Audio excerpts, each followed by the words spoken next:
The unexpected guest. The wind howled across the frozen alien desert, cold, sharp, and endless. The sun had set hours ago, and the planet's night brought deadly temperatures with it. Inside a small, worn-out military tent, Jack Turner, a human soldier, sat close to a small heater. He wrapped his jacket tighter around him and sipped lukewarm tea from a metal cup. He had been stationed here for 2 weeks, far from Earth, far from the war that had finally ended. The battles were over, the fighting done. Or so they said. Jack stared at the glowing screen of his communicator. No new messages, no orders. Just silence. Suddenly, he heard a sound outside, soft, almost like a whisper through the wind. He stood up slowly. His hand moved to his sidearm, another sound. Closer now. A crunch in the snow. Someone, or something, was outside. Jack unzipped the tent and stepped out. The icy air hit him like knives. He looked around, but at first saw nothing. Just the white-blue landscape and darkness. Then he saw her. Figure, small and weak, barely standing. She had no shoes, just a torn silver cloak around her shoulders. Her skin, a light shade of blue, shimmered under the pale moonlight. Her hair, long and silver, blew in the wind. She was shaking badly. An alien. Jack raised his weapon, but she didn't move. She just stood there, her glowing violet eyes locked onto his double quotes. Help. Please. She said, her voice weak, almost a breath. Jack's hand didn't lower at first. His mind screamed at him. She's the enemy. Don't trust her. But something in her face wasn't dangerous. She looked lost. In pain, he lowered his gun. Come in, he said, unsure of himself. It's freezing. You'll die out here. She hesitated. Her legs shook. Then slowly, she stepped forward. Inside the tent. Jack moved aside and let her sit near the heater. She sat without a word, holding her hands close to the small flames. Her fingers were long and thin, shaking from the cold. Jack watched her carefully. Her clothes were wet with snow. Cuts and bruises marked her arms.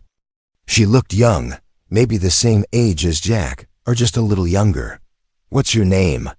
He asked. She didn't answer at first. She looked around the tent, as if checking for danger. Then she looked back at him. Lyra, she said. Softly. Jack nodded. I'm Jack. He poured hot water into a cup and offered it to her. She took it with both hands, her fingers brushing against his for a second, ice cold. Why are you out here alone? He asked. I escaped, she said. They were hunting us. I ran. Jack's eyes narrowed. Who's they? She looked at him, and this time he saw something new in her eyes. Not just fear. Knowledge, your people, she said. Silence filled the tent. Jack sat down across from her. That's not possible. The war is over. No one's hunting anyone now. She stared into the heater. You believe that? Jack didn't answer. The wind outside grew louder, and the tent shook. Slightly. Lyra leaned closer to the heater. Jack noticed that her bruises were fading already, healing fast. Strange. She hadn't done anything, just sat there. And yet, her body was recovering. Are you some kind of medic? He asked. She shook her head. No, my body adapts quickly to your world's weather, but only for a short time. Jack stood and walked to the other side of the tent. He pulled out a dry blanket and handed it to her. Here, this might help. She took it, wrapped herself in it, and then looked straight at him. Why did you help me? He was surprised by the question. Because you would have died out there, even though I'm your enemy? Jack sighed. The war is over. You're just someone freezing in the cold. That's all I see right now. Lyra smiled slightly, the first time he had seen any emotion from her other than fear. But just as the moment felt calm, Jack turned away to prepare another cup of tea, and that's when he felt it. The hairs on the back of his neck stood up. He turned around quickly. Lyra was staring at him, but her eyes, they were glowing brighter than before. Not just glowing. Pulsing, like lights charging up. Her expression was no longer soft. It was unreadable. Something had changed. Jack stepped back a little. Are you okay? Lyra didn't answer. She just tilted her head slightly and smiled, but this time it wasn't a warm smile. It was the kind of smile that made Jack's heart beat faster. The tent was quiet, but the air was heavy. Jack sat still, his eyes on the alien girl across from him. Lyra was wrapped in the blanket, her silver hair resting on her shoulders. Her glowing eyes, now dimmer, were still watching him, as if studying something no one else could see. Jack kept his voice steady. You feeling better? She gave a slow nod. Warmer now. But there was something in her voice. Something calm. Too calm. Jack tried not to show his nerves. He sipped his tea and glanced at the small heater. The temperature inside the tent was rising, but not enough to explain why the frost on Lyra's skin had completely vanished, as if she had never been cold at all. He decided to change the topic. You said they were hunting you. Who exactly? She looked at him with quiet eyes. Your commander. The one who leads this sector. Jack frowned. Commander Reeve? He's not a hunter. He's military. Orders and discipline. Lyra said nothing for a moment, then asked, Do you know what the old codes are? Jack blinked. What? The old codes, she repeated. Before the war. Before the silence. Jack leaned back. The phrase sounded familiar, like something half remembered from a dream. Then Lyra pointed to a small patch on Jack's jacket. A worn symbol, an eagle surrounded by stars. You were marked, she said.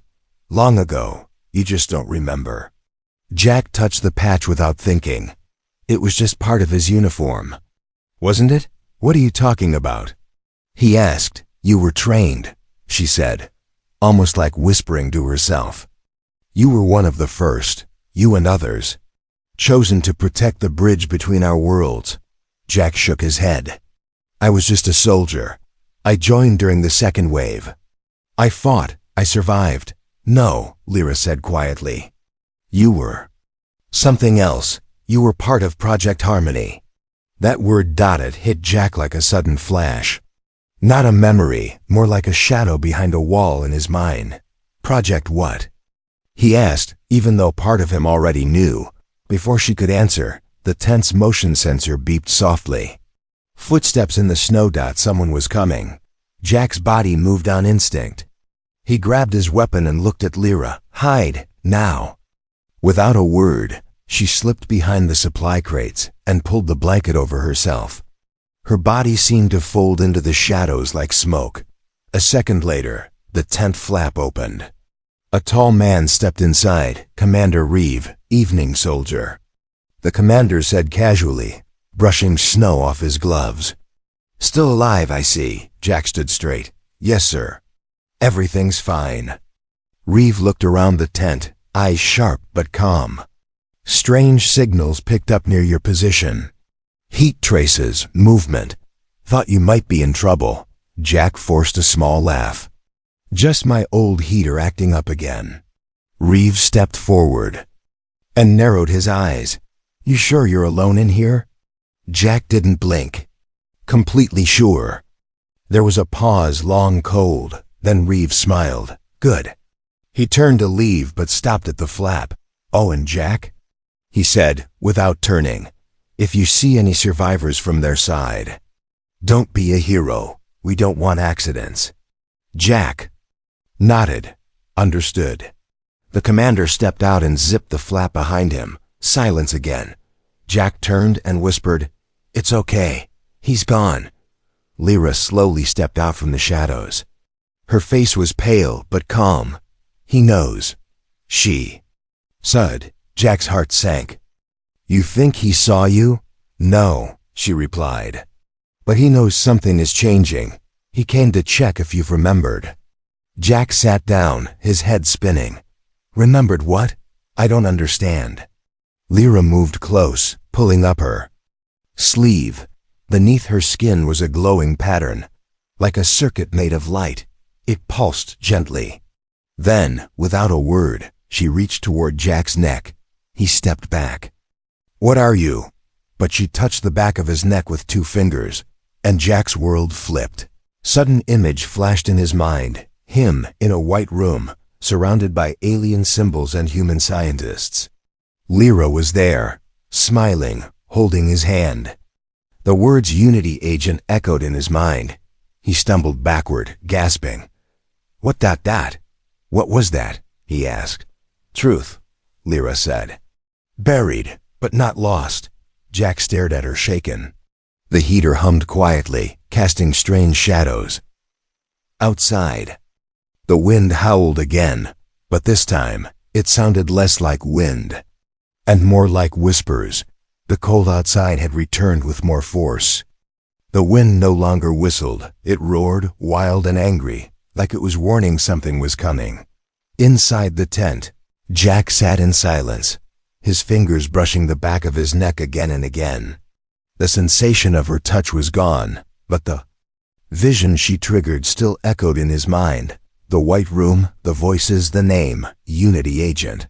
Across from him, Lyra didn't speak.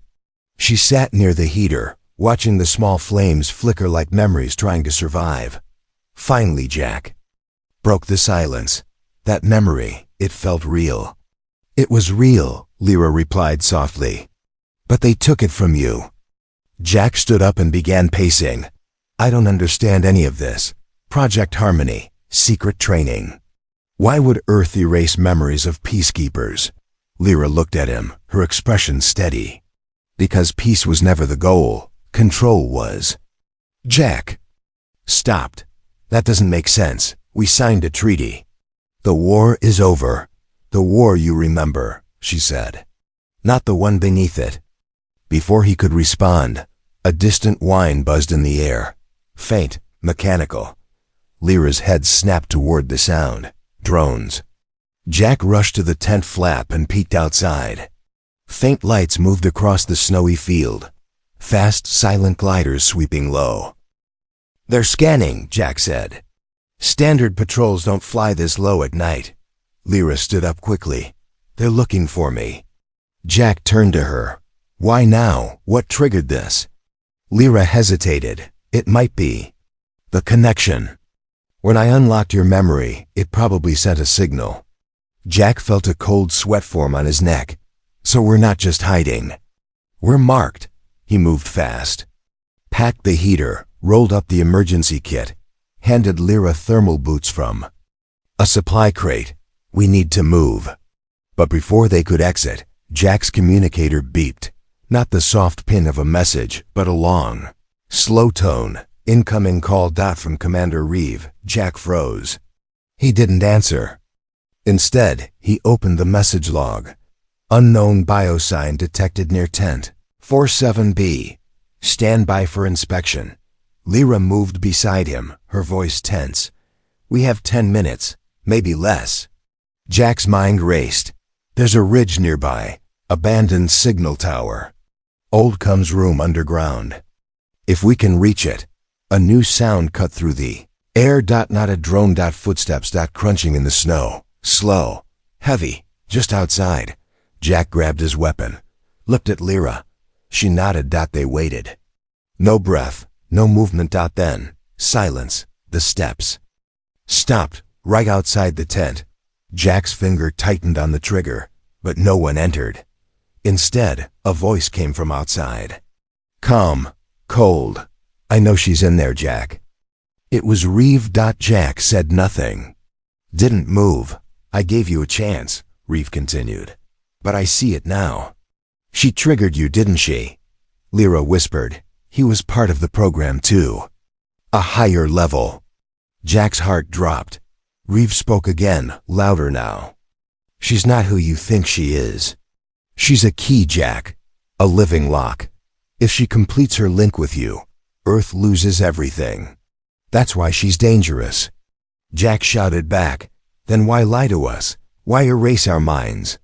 No answer. Then the sound of footsteps again, walking away. Silence returned. Jack turned to Lyra. "We have no time." She nodded, then moved to the heater. Instead of packing it, She pulled something from beneath it, a small metal orb glowing softly. "What's that?" Jack asked. "A cloaking flare. One-time use. We'll be invisible to scanners for 2 minutes." Jack grabbed supplies. "Then we run." Lyra activated the orb. A ripple spread across the tent, and suddenly the night outside changed. The sounds became distant. The air felt still. They stepped out. The snow around them shimmered like glass underwater. The drones passed overhead, but didn't slow down. They moved fast toward the ridge. Jack knew this terrain. Years ago, he had trained here. Or had he? That memory, too, now felt strange, like it didn't belong to him anymore. They reached the edge of the old Cums Tower.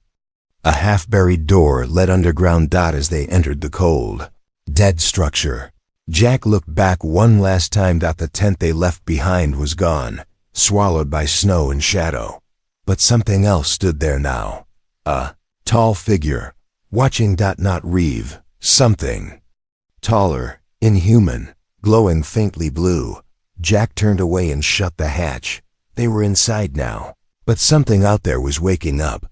The underground room was dead silent. Old metal walls surrounded Jack and Lyra like a tomb. No lights, no power, just the cold hum of silence and dust. This place had once been alive, a training center, or maybe something stranger. Now it felt like the past itself had been locked away here. Jack found an old battery lamp and switched it on. A weak yellow glow filled the room. Lyra sat on a bench in the corner. Her eyes weren't glowing now. They looked tired. Human, almost. Jack looked around. Rusted chairs. A broken computer console. A faded flag, half-burned, on the wall behind them. It had Earth's symbol, but beneath it, something alien. Etched in silver, a circle. 2 lines crossing it. Jack touched it gently. "I've seen this before, in a dream." Lyra nodded. "Not a dream, a memory, but it's incomplete." Jack turned to her. "You said I was part of something. Project Harmony or Unity?" "Both," she said softly. "The name changed. The mission didn't." Jack sat across from her. "Tell me everything." Lyra looked at him for a long moment. Then she pulled out a small device from her coat, flat, smooth, and black like stone. She placed it on the table. "It's called a neurokey," she said. "It helps open memory paths locked by force." Jack leaned in. "And you think my past is still inside me?" "I don't think," Lyra whispered. "I know. They locked it, but it's yours." She reached out her hand. "Do you trust me?" Jack didn't answer with words. He took her hand. The neurokey lit up, a soft blue glow spreading out like liquid light.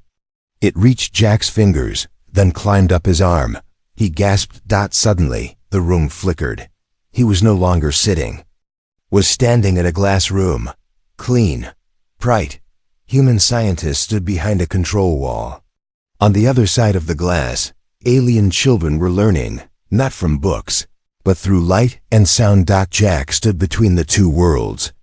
"Agent Turner," a voice said in the memory. "You're not a soldier anymore. You're a bridge. Don't forget." The memory jumped.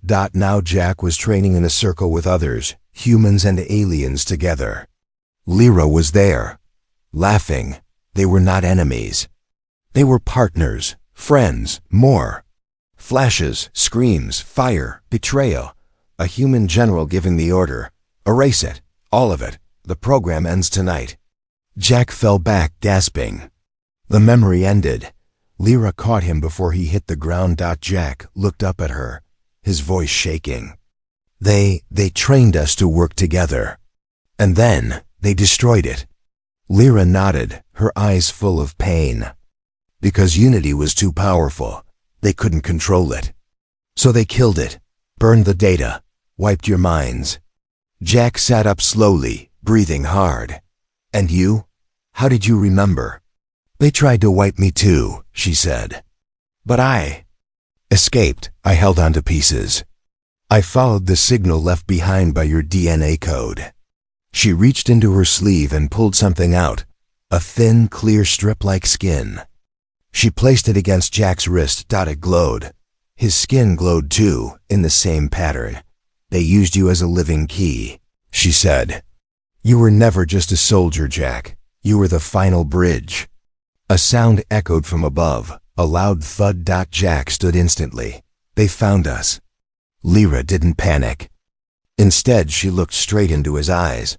Before they come, I have to ask you one thing. Jack's heart pounded. Ask. She stepped closer. Her voice was low, serious, almost scared. Do you feel it now? The connection between us? Not. The memory, the bond. Jack stared at her. In that moment, under the pale light of the old world, he felt it. Not just memory, not just truth, something deeper, something human and alien at once. He nodded slowly.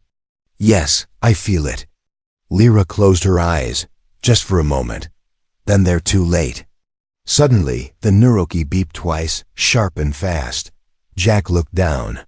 A new message appeared on the screen. Core code ready for activation. Jack turned to Lyra. What does it mean? She smiled, not cold, not sharp, but truly warm this time. It means the real you is waking up. Above them, footsteps crashed onto the hatch. They were no longer hiding. They were preparing. The sky above was breaking.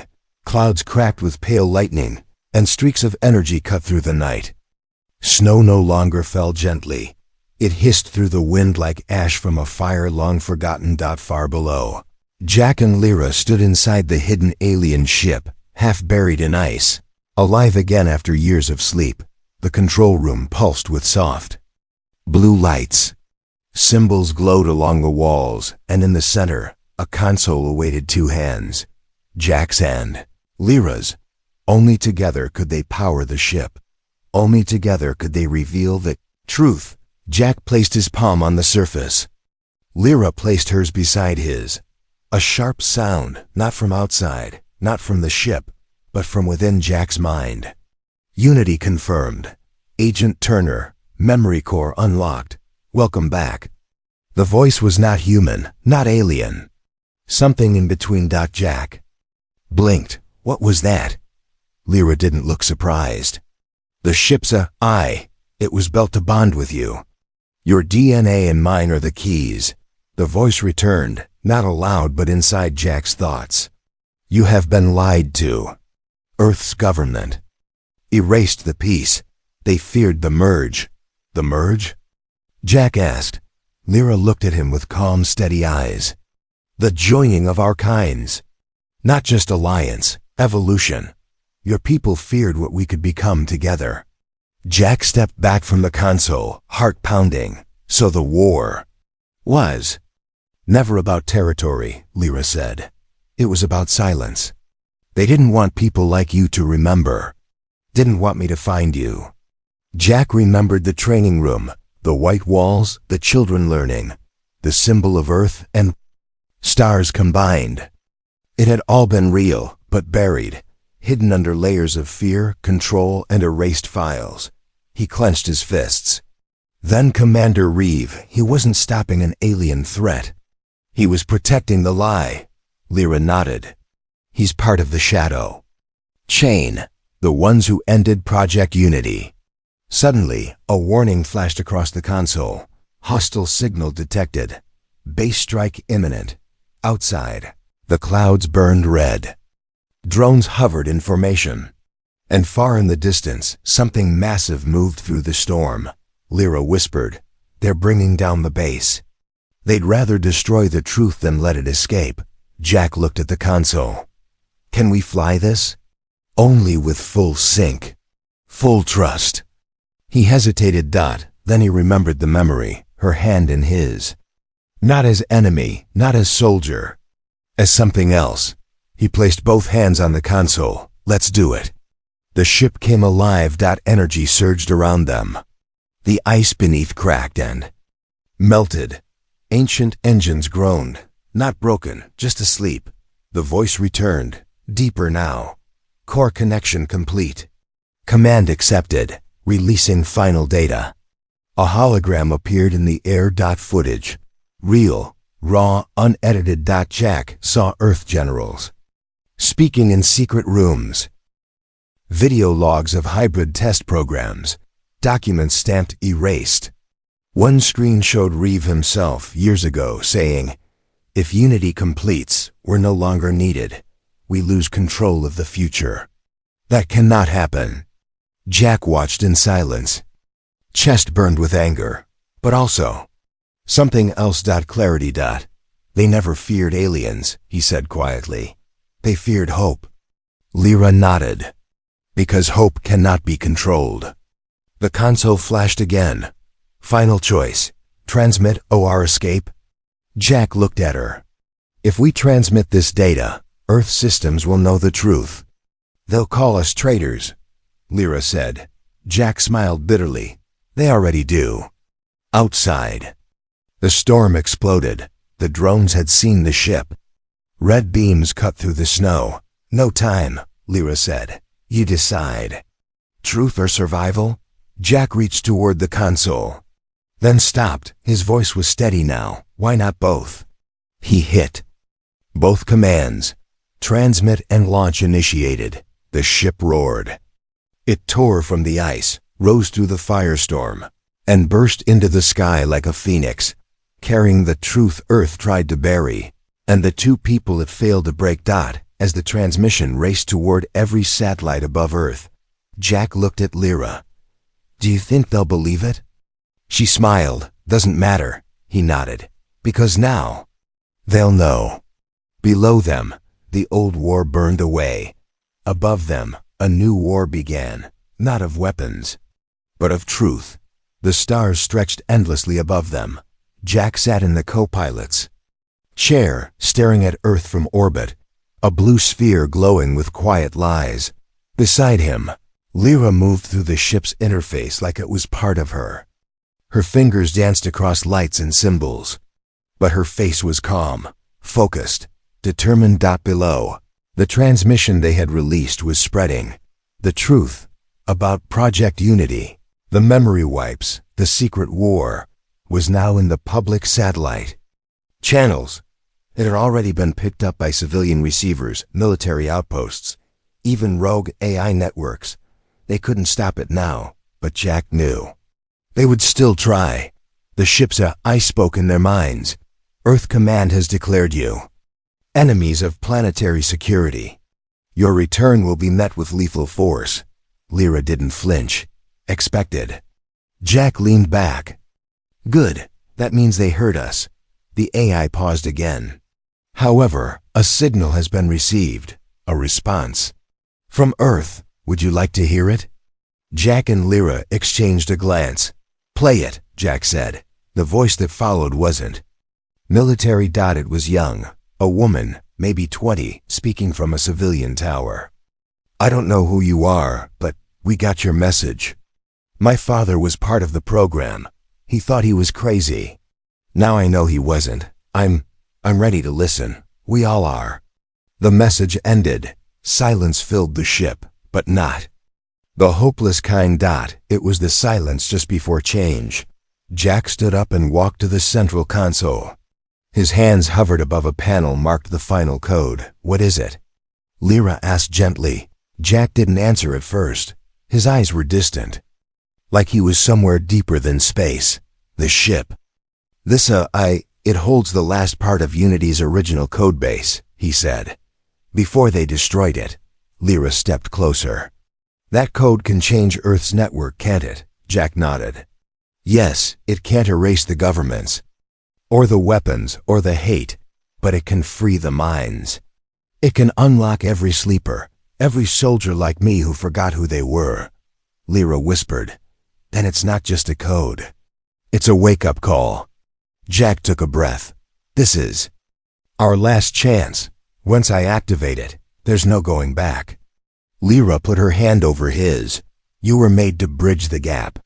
Now finish what they tried to bury. Jack pressed the code panel. The ship's lights dimmed. Then, a pulse. It wasn't sound. It wasn't light. It was thought. Invisible waves rippled from the ship like echoes through the human brain, reaching satellites, old implants hidden, files and minds across the planet. Somewhere on Earth, a soldier suddenly stopped walking. He remembered. Somewhere else, a scientist dropped her glass. She saw Lyra's face in a flash, a child she once protected. A pilot, mid-flight, suddenly burst into tears.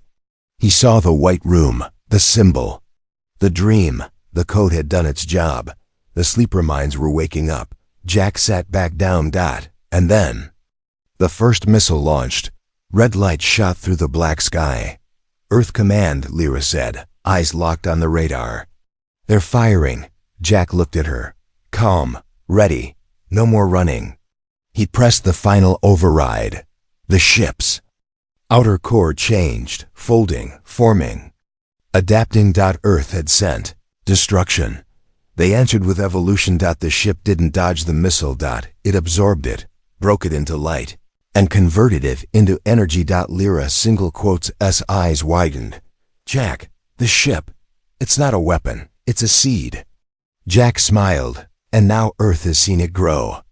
As the enemy fleets approached, other signals began to rise. From the planet's surface, from old outposts, from minds that had just awoken. They weren't alone anymore. Rebellion didn't come with guns this time. It came with memory. It came with purpose. It came with people finally remembering who they were and who they were meant to become. Lyra turned to Jack. What happens now? Jack looked down at Earth, not with hate, not with anger, but with hope. Now, he said, we go back, not to fight. To lead, because this time, humanity wasn't just rising. It was evolving.